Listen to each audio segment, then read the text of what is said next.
Patay ang isang lalaking estudyanteng taga Cavite na nagpaalam lang daw na pupunta sa isang outing.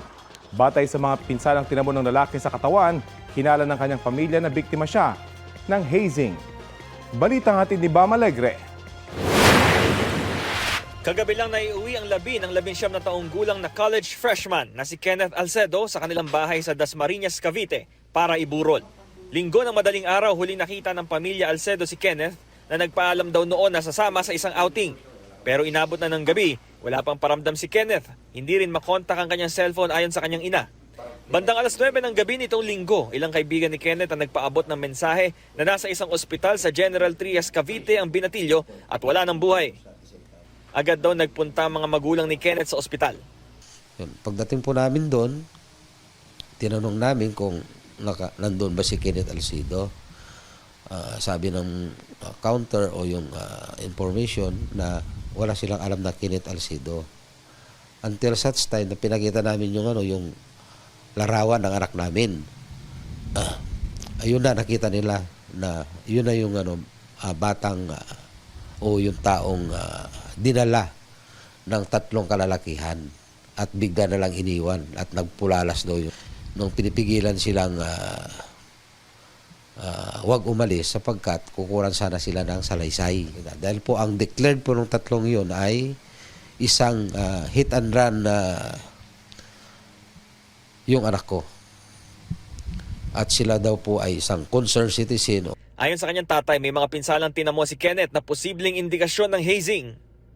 Ang sabi po sa punerarya po, yung may-ari ng punerarya dito sa Tracy na pinaglagakan ng bangkay ng anak ko ay wala pa naman kasi yung resulta, sir. So mahirap pong ma-preempt natin yung maging resulta. Pero kung pagbabasihan nung sinabi ng may-ari ng punerarya ay isang victim po ng hazing yung anak ko.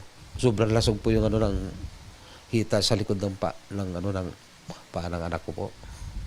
Tapos marami pong parte sa may balita pa kami. Hindi lang po balita proven po na yung ari po ng anak ko sinilagyan po ng sili nakuha po sa kanya pati sa puwit po niya. Mayroon pong sili doon po ako parang sobrang aawa sa anak ko at sobrang galit na po ako sa mga gumawa po nito.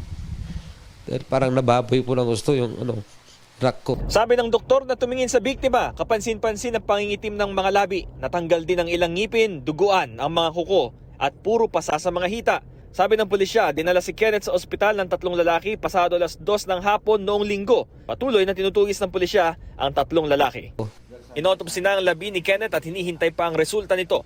Iniimbestigahan pa ng pulisya ang pagkakakilanlan ng mga nagdala kay Kenneth sa ospital, pati ang sasakyan na ginamit umano nila na iniwan sa isang liblib na bahagi ng Cavite. Nanawagan po kami sa kung saan siya po nag-aaral. Dahil po, kaya ko po in-enroll yung anak ko dyan. Dahil feeling ko po, safe siya. Yung gumawa po ng karumal-dumal po na pagpas lang o hising sa anak ko. Sana, sumuko na sila. Mahal na mahal po namin yung batang yan. Sobrang mahal na mahal po. Parang binubuhos namin yung buhay namin. Yung mga namin na para sa kanya. Para sa kanyang future. Marami po kaming pangarap sa kanya. Nasa isang iglap po bigla pong naglao. Bam Alegre, nagbabalita para sa GMA Integrated News.